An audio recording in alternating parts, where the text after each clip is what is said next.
My true story from Michigan. She drew a picture that made my blood run cold. When I asked why, she whispered, "That's what he does when no one's looking." They called it imagination. The police called it evidence. Brian slammed his hand on the table, rattling the glasses. Jesus Christ, Helen, every damn dinner turns into this paranoid crap. If you think we're trying to poison you, then leave. Seriously, get out. Cram your tinfoil hats and just go. Kelly stood still, her face tight. You're unbelievable. Do you think you're so important we would waste time trying to kill you? If someone did, it would be a blessing. They called it a dinner to celebrate my recovery, but there was nothing celebratory about it. Kelly had invited a few neighbors, some church ladies she barely liked, and Brian sat at the head of the table, like a king at a feast he did not pay for. The table was dressed with candles, fancy napkins folded into triangles, and plates of golden, bubbling lasagna steaming under the chandelier light. Everyone had a full meal in front of them. Salad, breadsticks, lasagna, wine. Everyone except me. I had a bowl. A single bowl of thin, grayish soup with a faint smell of something like chicken but none of the substance. No noodles, no meat, no bread, just that pale broth and a spoon placed carefully beside it, as if I were a toddler being humored. I looked around. No one said anything. Not even Emma, my granddaughter, who sat quietly next to me, glancing between my soup and her overflowing plate. I cleared my throat. Why am I not eating what everyone else is? Kelly turned from the kitchen counter, wiping her hands on a towel. She smiled that tight artificial smile she reserved for guests and camera lenses. Because the lasagna is heavy, Mom. It has meat, cheese, garlic, all things that upset your stomach. You said so yourself. I said it once, I replied. 2 years ago, after surgery. I'm fine now. Says the woman who fell down the stairs 2 months ago. Brian muttered from across the table. I ignored him. I turned to Emma. Sweetheart, would you like to try Grandma's soup? She looked up at me, then at her mother, and was about to reach for my spoon when Kelly snapped, No! She doesn't need to eat that. It's not for her. Everyone froze. Why not? I asked. Kelly walked over to me, her voice calm but low, like someone trying not to explode in front of company. Because it's made for your diet, Mom. Special ingredients. We don't want to upset your system. You should be grateful I took the time to make something separate. Then eat it yourself, I said. She blinked. Excuse me? I pushed the bowl toward her. If it's that good, if it's just soup made with love, have a taste. Brian slammed his hand on the table, rattling the glasses. Jesus Christ, Helen, every damn dinner turns into this paranoid crap. If you think we're trying to poison you, then leave. Seriously. Get out. Cram your tinfoil hats and just go. Kelly stood still, her face tight. You're unbelievable. Do you think you're so important we would waste time trying to kill you? If someone did, it would be a blessing. Emma gasped. Her little hand clutched mine. Enough, I said. Enough, Kelly. Enough, Brian. Brian scoffed. Oh, you want peace now? After accusing your own daughter of trying to kill you? I didn't accuse anyone, I said. I asked a question. But you answered it, loud and clear. Kelly leaned over the table, eyes blazing. Fine. Maybe someone should. You're 80, you're barely mobile, you complain about everything, and you cost us thousands in meds and care. Maybe this world would be better off with one less bitter old woman sucking the life out of everyone around her. Emma began to cry. I wrapped my arm around her. Go to your room, baby, it's okay. She shook her head. But I don't want you to be hurt. I won't be, I said. I promise. Kelly sighed dramatically and started clearing plates, muttering under her breath. Brian took his glass of wine and stormed off to the den. The guests stared awkwardly, mumbling excuses as they stood to leave. No one looked at me. I waited until the kitchen was empty. Then I stood up, took the bowl of soup, and carefully poured it into a mason jar I had hidden in my bag under the table. That night, after they had gone to bed, I put on my coat and walked 2 blocks down to Janet's house. She was an old friend, a retired lab tech who still tinkered in her garage with microscopes and chemical tests. She opened the door in her robe. Helen, are you all right? I held out the jar. I need you to test this. She took it slowly. What is it? Soup, I said, but something is wrong with it. I need to know if I'm crazy or if I'm just the only one paying attention. Janet frowned but nodded. Come back tomorrow. I'll let you know what I find. I thanked her and turned back toward the house. My hands trembled, not from cold, but from something colder, a knowing that had been whispering at the back of my mind for months now, finally crawling to the front. They thought I was too old, too slow, too dependent. They forgot what silence teaches you, to observe everything and remember everything. They thought I would eat what they served me, swallow it down with gratitude, and disappear quietly like a burden relieved. But I was not done watching, and I was not done fighting. They said the fall was an accident. I said it was the rug. The paramedics said it was my age. The bruises on my hip said otherwise. But no one really asked me. It happened in my little apartment in Lansing, a place I had lived alone in for nearly 20 years. I had just watered my plants and was carrying the kettle back into the kitchen when the floor slipped out from under me, or maybe it was pulled. I remember the sound of my body hitting the stairs. Not the pain, just the sound. Like a bag of groceries splitting open. After the hospital, Kelly insisted I come live with her and Brian. You can't be alone anymore, Mom. It's not safe. What if next time no one finds you for days, she had said, her voice heavy with concern that felt rehearsed. I moved in. Not by choice. Out of necessity. At least that is what I told myself then. Within a week, they said I needed supervision. They took my phone. Said I was texting strangers too much. They disconnected the landline in my room, told me not to touch the mail, not to answer the door, not to turn on the stove. You forget things, Mom. You're not 20 anymore, Kelly said, with that saccharine voice she used when she wanted to sound like a saint. I was only allowed out of my room for 3 reasons. Meals, bathroom breaks, and to babysit Emma. Everything else, they said, would be managed for me. My medications, my bank account, even my wardrobe. They threw out most of my old clothes, replaced them with elastic pants and loose sweaters. Comfortable, they called it. You keep thinking you're smart, Kelly snapped at me once when I asked to check my bank statements. Surviving a fall does not make you a genius. You're lucky your brain still works. She laughed at her own joke. Brian chuckled too, without looking up from his phone. But my brain did still work. Better than they assumed. At night I stayed awake listening. Brian would get up around 2 or 3 in the morning. He always thought he was quiet. But I heard the creak in the hallway, the shuffle of keys, the door clicking shut. Sometimes he would return before dawn, sometimes not until late morning. Kelly never asked. During the day, she sat in her bathrobe, scrolling on her tablet, clicking through Amazon carts with my credit card linked. I knew it was mine because I saw the statements before they stopped coming to the house. Before they said paper was too messy and switched everything to online. My pension was their playground. They bought gadgets, clothes, delivery food. Not for me, for them. They fed me soup every single day, a separate pot that simmered alone on the back burner. It always smelled faintly metallic, though they said it was bone broth. It's special for your needs, Kelly said. Low sodium, digestible. We add herbs for inflammation. But no one else ate it. Not once. Brian refused soup outright. Emma asked once if she could try it, and Kelly snapped, "That's not for children." I was the only one it was made for, the only one who ever tasted it, and after a while, I stopped tasting anything at all. It started like any other morning. The sun peeked in through the kitchen window, catching the dust that never seemed to settle in this house, no matter how much I wiped. Emma sat across from me, her little feet dangling above the floor, her spoon clinking against her cereal bowl in a rhythm that usually gave me comfort. But that morning, she was quieter than usual. She barely touched her milk. She kept glancing at the door, then at me, then back down into her lap. I was folding napkins when I noticed her slip something from her hoodie pocket. A single sheet of paper, crumpled edges, folded once, then twice again. "Don't tell," she whispered. Her hand was small and warm.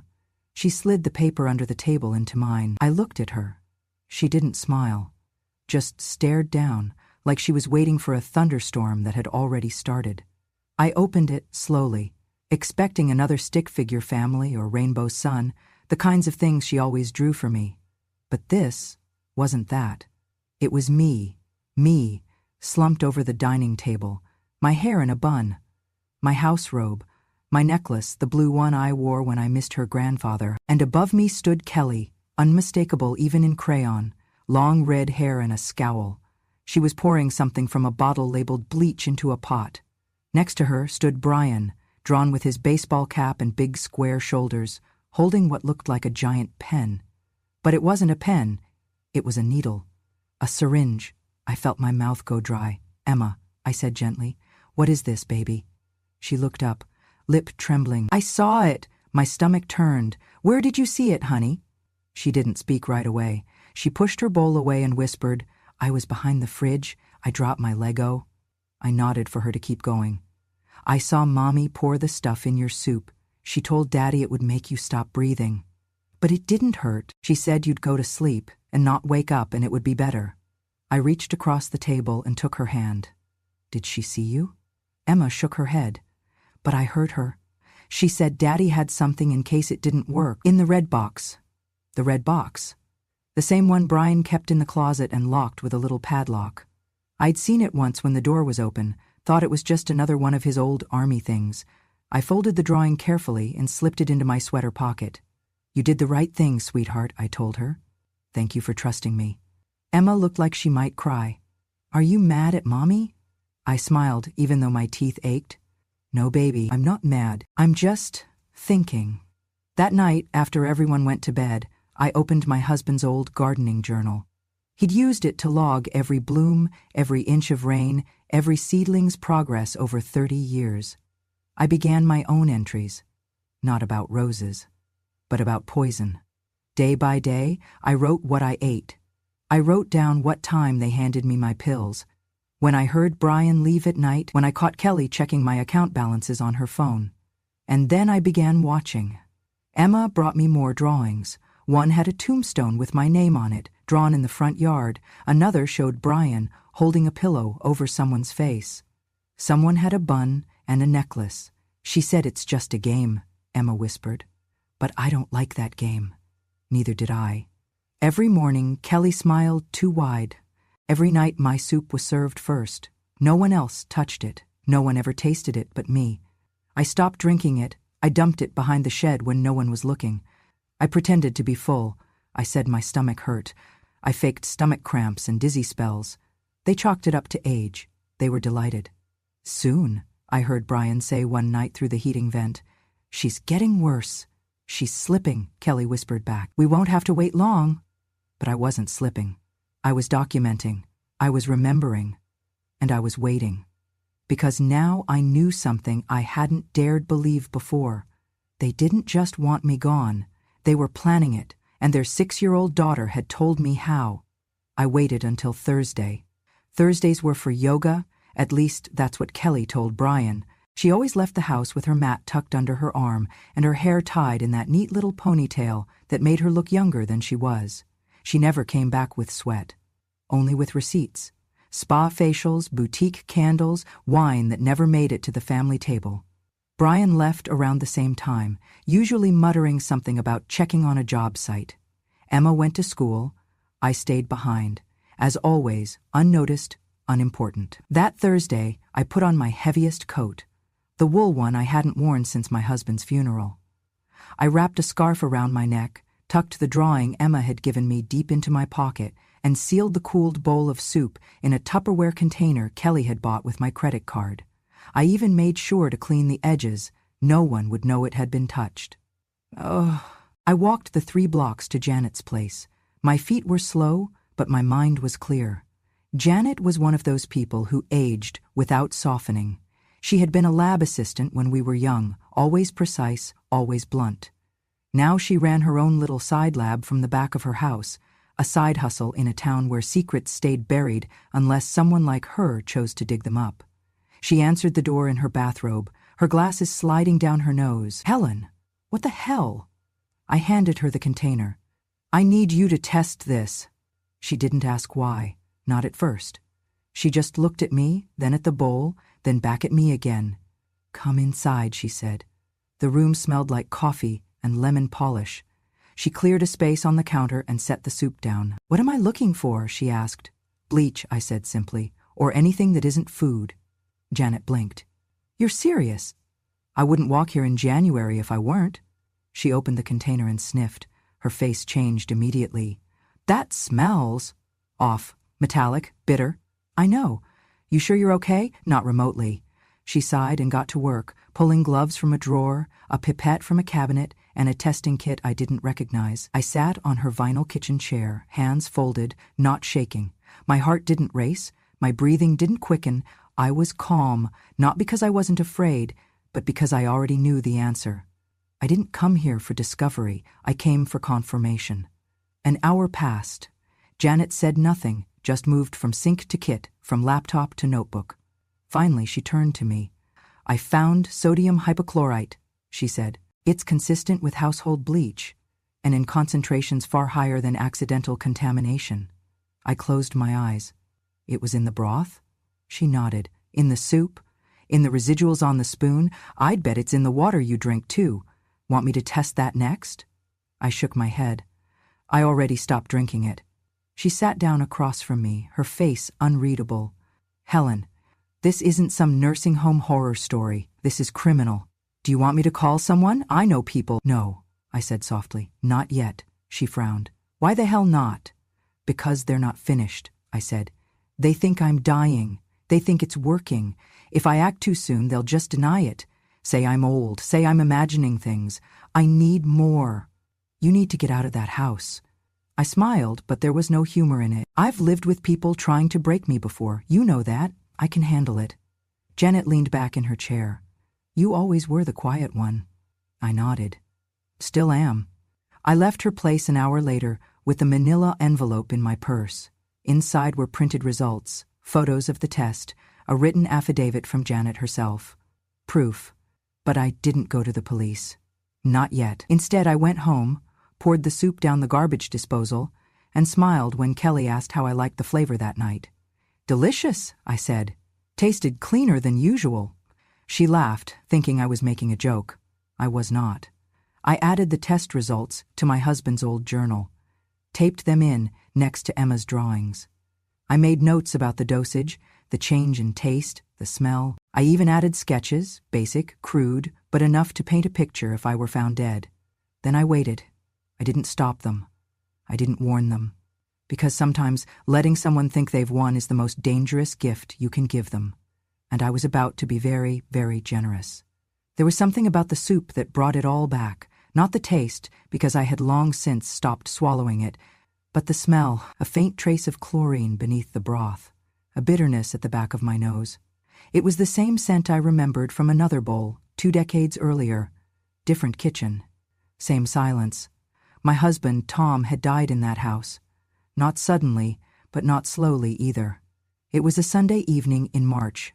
Kelly had offered to cook. She had just come home from college that spring and said she wanted to do something special for her father. He's getting old, she had joked, and I've been learning new recipes.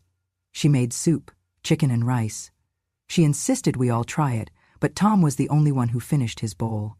I remember watching him eat, how he smiled at her, proud of her effort.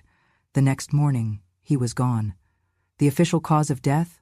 Cardiac arrest. The secondary note, non-specific electrolyte imbalance. It was chalked up to age, stress, cholesterol. Nobody questioned it.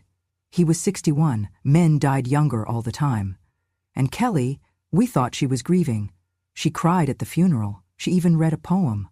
But now, with Emma's drawing in my journal and Janet's lab results in my purse, I began to wonder. I dug out the old filing box from my closet, the one I had sealed after the funeral and never touched again.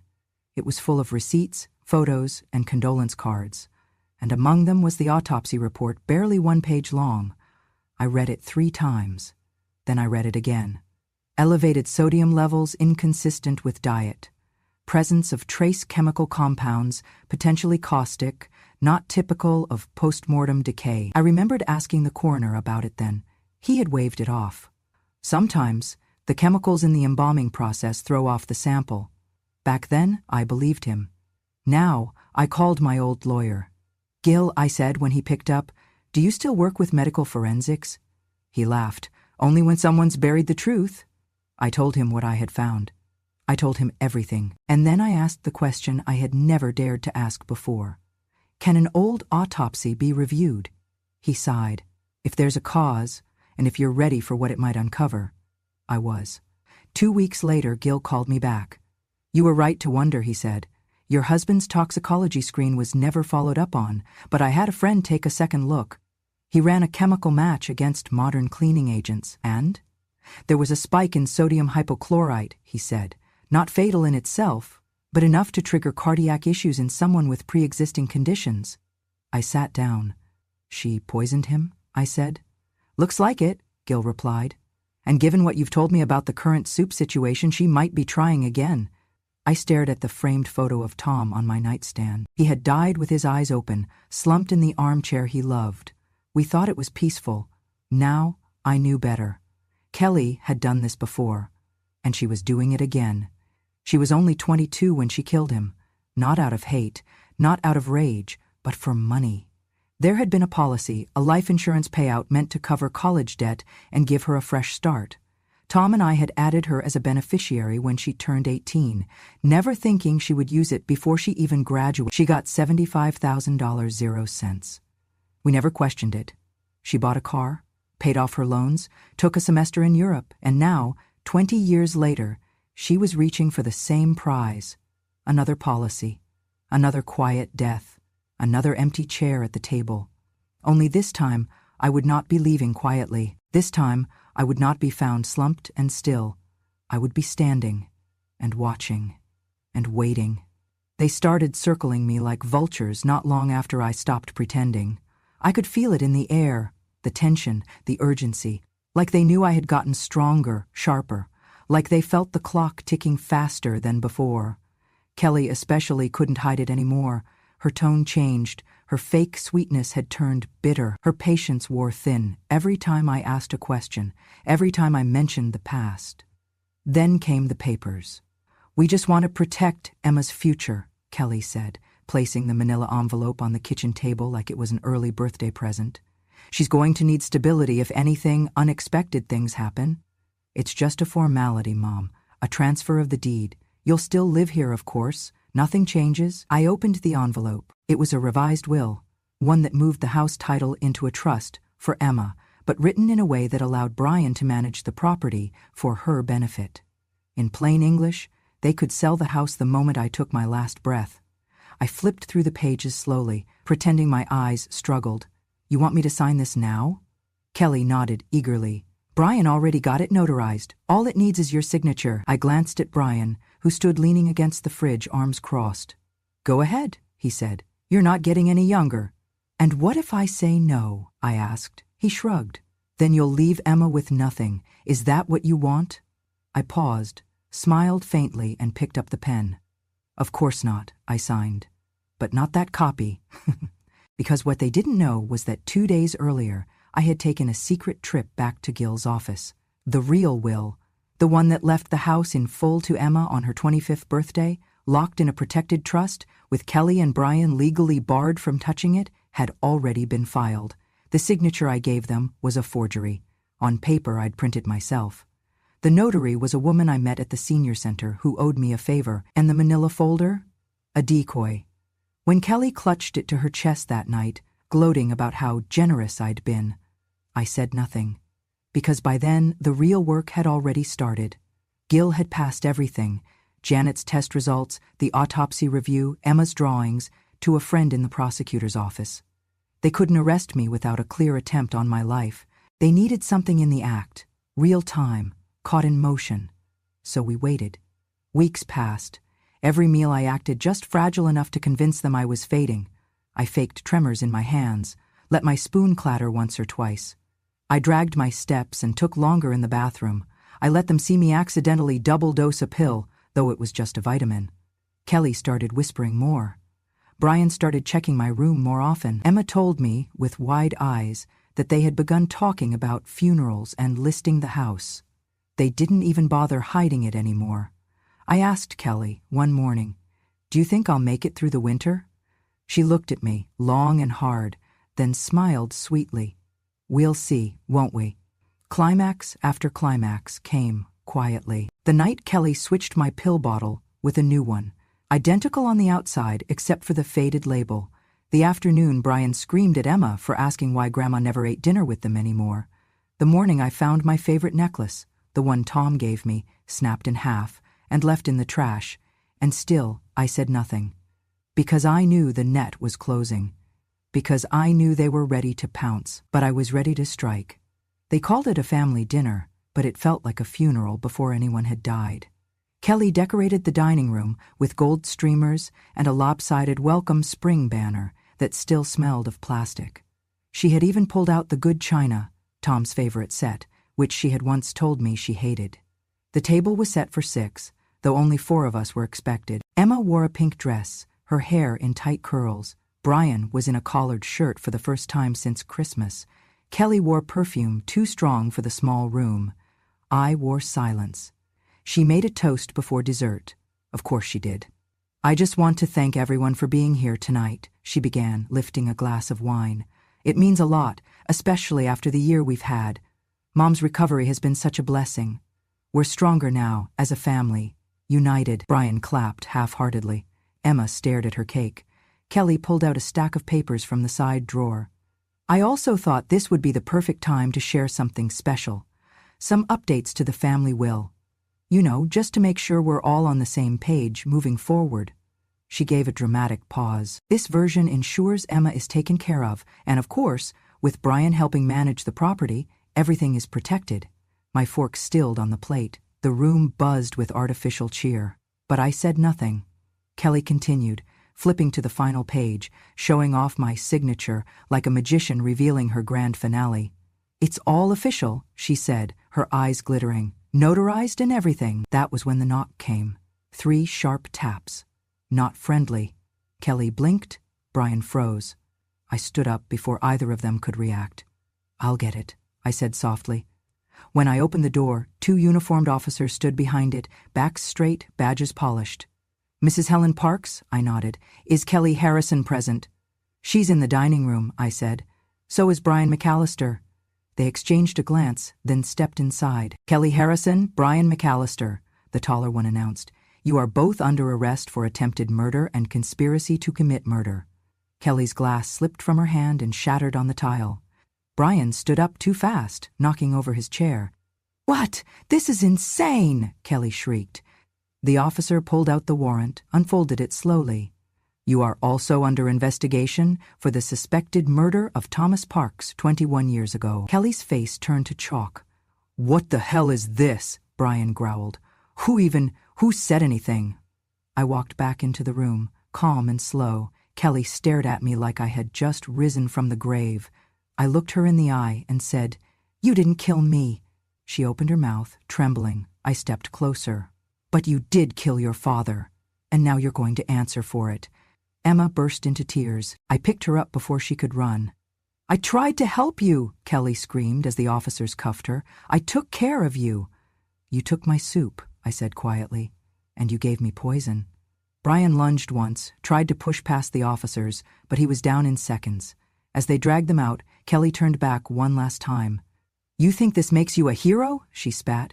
You're nothing, old hag. You're the same old ghost in this house, just louder now. No, I said. Now I'm the one who writes the ending.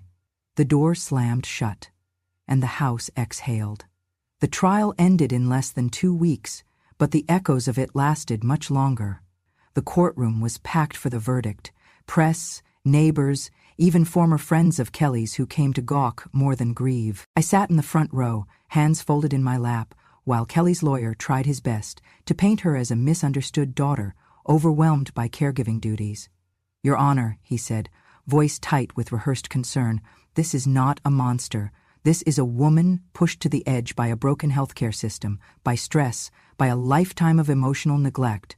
She poisoned her mother, the prosecutor interrupted. You were just violently ill.